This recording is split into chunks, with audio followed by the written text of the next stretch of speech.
sort of thrust into a new environment. So this is basically sort of an homage to my parents, because they don't have sort of the language to be able to tell their story. So so the first few poems I'm going to read are, I guess, more narrative in style, and talks about sort of childhood and the difficulties of assimilation and communication.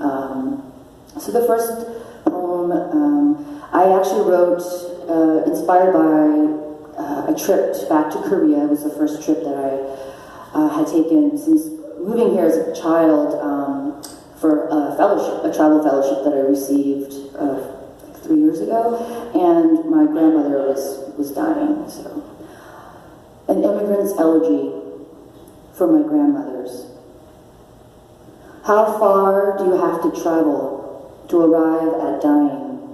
They seem to be asking. But you might as well be alone in this room, its bruised walls and shanty window looking at nothing. Spiked lines of a horizon to indicate your breathing. Chortle, then a gasp, running in your mind's field through windswept dandelions and knee-high grass. Blades bristling against your skin like the needle feeding you. To a clearing where he kissed you long and earnestly. Your lips part in memory, a sunken jaw caked with Vaseline, gaping. Desperate to recapture the feeling of flesh on flesh when you were once essential. You bite down hard at the finger massaging your barren gums, your wisp of a face turning a cat's indecipherable grin. It's decided you've still got a little left in you, but there is no use for such sentiments in the realm of sleep, when your tongue, tied, weighed down like a bag of stones cast in a swollen river, rides with itself. Faces you do not know or remember are speaking with their hands, shadowboxing the waning autumn light.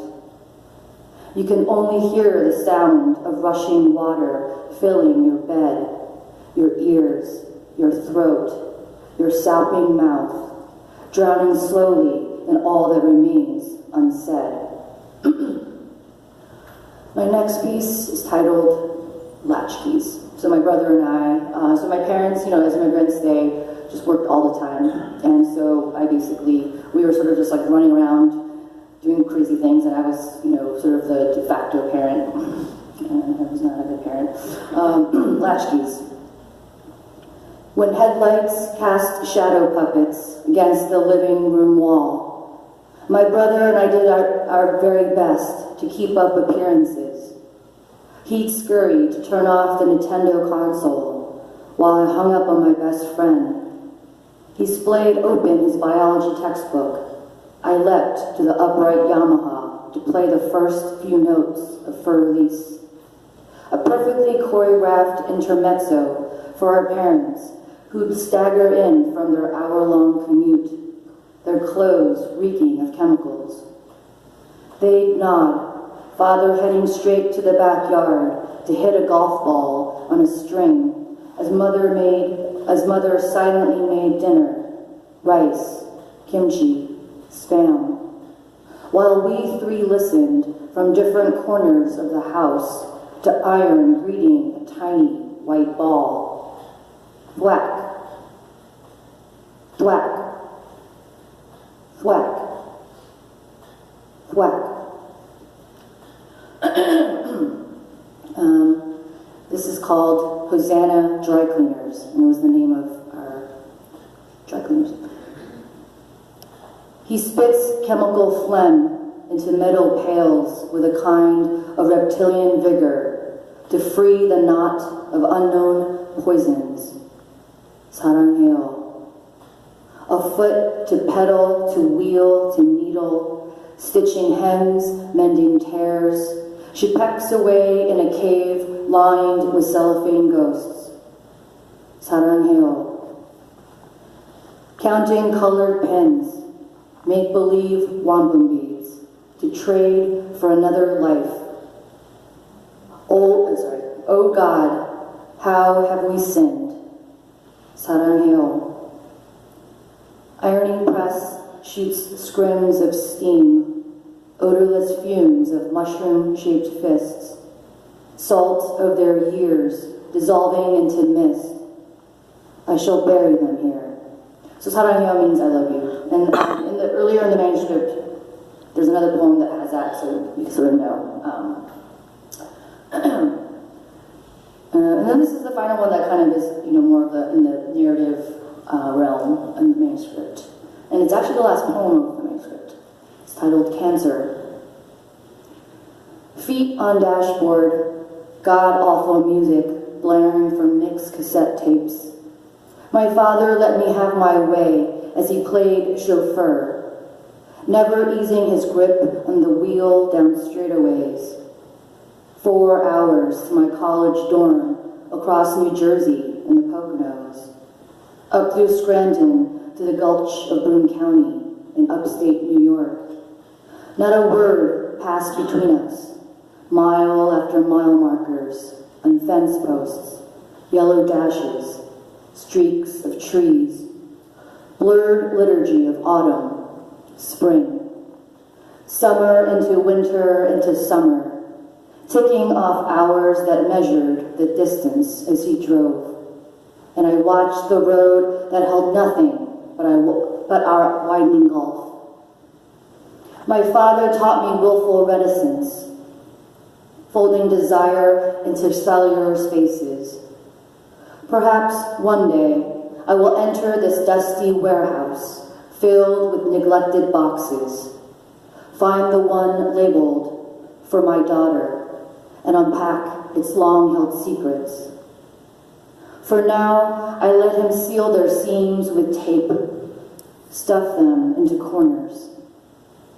Recently, when I visited, he sat across the dinner table as Mom prepared our holiday meal, both of them aging exponentially like radioactive particles. Wisp of his former self, barely recognizable, recited the Lord's Prayer. Our Father in heaven, hallowed be your name. Your kingdom come, your will be done, on earth as it is in heaven. They had just taken out his kidney, the half, life of failure. Suddenly, he opened his eyes, looked straight into me, and said, I know you. You have a frontier spirit. Where did he even get that word? Frontier. We nodded in agreement, then ate in silence, like we always do, losing our nerve. All I've ever wanted him to say is, tell me something. Tell me everything. So I'm just going to read 2 more. And these are more recent poems, and they're a little more angry about just the political state of our world. The whole Trump thing is just can't get over it. By the way, I'm wearing this shirt because the Trump administration is trying to ban these words. Okay, so I teach creative writing with this organization called Minnesota Prison Writing Workshop, and so we visit. There are a lot of prisons in Minnesota as well as every other state. And incarceration is basically slavery repackaged, these are. It's just basically a system of oppression and capitalism, and so we need to sort of amplify those voices, and so it's a lot of it's been really meaningful for me to work with our students in various prisons in Minnesota, and that's something I kind of want to just keep in your minds, because I think we need to redefine what justice means in this country,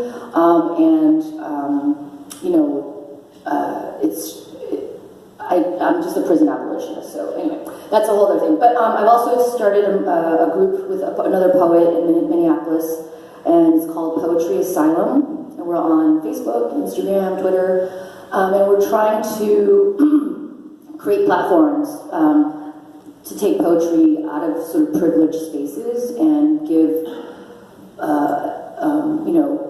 a virtual and actual space for underrepresented, marginalized voices to be heard. So voices of incarcerated men and women, veterans, refugees, things like that. So, poetry is political. We can't avoid it. We live in very fucked up times, and I think we need to use language to enact change and keep, marginalized people in our thoughts constantly, right? Okay.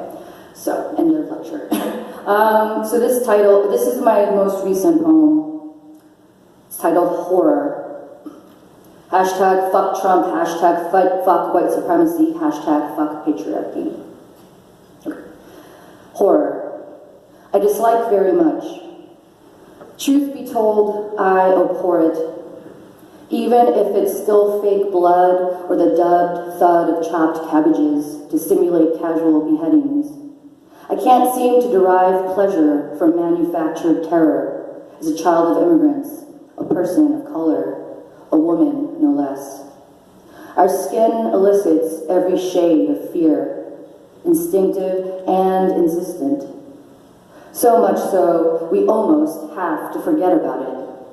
Like a low-level hum, a harp string always ringing, until a word, look, joke, gesture, or snicker shatters our quotidian routine, like leaving the house. Denial must be survival of the fittest, or maybe it's just survival, safety to breathe the same air. I was once called a chink by a middle-aged man on Canal Street during Chinatown's usual morning hubbub. Are you fucking kidding me? I hollered. But my bubbling fury remained a tiny voice inside, petrified from having been seen. An unknown apparition, cloaked in white, had punched me in the throat, rendering me silent, voiceless. And all I could think was, why me? Why did he pick me? You see, we breathe a certain ilk of dread every single second of every single day, waiting for that unexpected grenade when the house of cards we've built around ourselves can be razed without much consideration, landing somewhere between an afterthought and a revolution. Hate is built on both impulse and a long education, years and years of practice dedicated to the craft of manipulation, twisting a degree of separation as truancy to declare all-out supremacy, and the gall to murder children, the ones we call the dreamers. And my last poem. Sorry if I bring the mood down. Okay, well, this is our world, so it's titled Show Me Where It Hurts. I see it before it happens. A lone buck leaps through scrim of porous brush and smashes a windshield. Headlights flicker like Morse code in the dark, dark, dark. Warm steam leaves the body, hiccuping its final gasps, desperately clinging to evolution. I see my own breath hover before tasting blood in the air, heat of twisted metal wrapped around a tree like some love affair. A little girl, lily white and slight, crawls out of the wreckage, and I run to embrace her as if she were my daughter. But she crosses her arms into a crucifix, as if deflecting a hex, wants nothing to do with me. Who's watching over you, I ask, but she cries, are we all dead yet? Drawing near, I coax her with a piece of candy found in my pocket. No one can refuse a sugar fix. She's named Alice, and I can't help but think of Wonderland, the privilege of fairy tales, however surreal or bland, and happy endings teeming with talking animals and fancy top hats. I rise, feeling like we spoke for hours, but it was simply fantasy. This is the only way I escape the world in free fall, where up is down and down is up, the rabbit hole pushed inside out. Once upon a time, when I was a teacher, I told my students to never end a story with characters waking from a dream. Yeah, don't do that. That's bad. A real cheap trick, I proclaimed, not to resolve any narratives, disregard the heft of personal histories, logic without a care. But maybe I was wrong. Let's make everything a dream. Keep plots real thin. Because in this world, if I met a girl named Alice along an unlit lane, she'd be a brown girl, or a black girl, or a yellow girl. And I'd have to concoct a hoax to have her turn away from all the roadkill.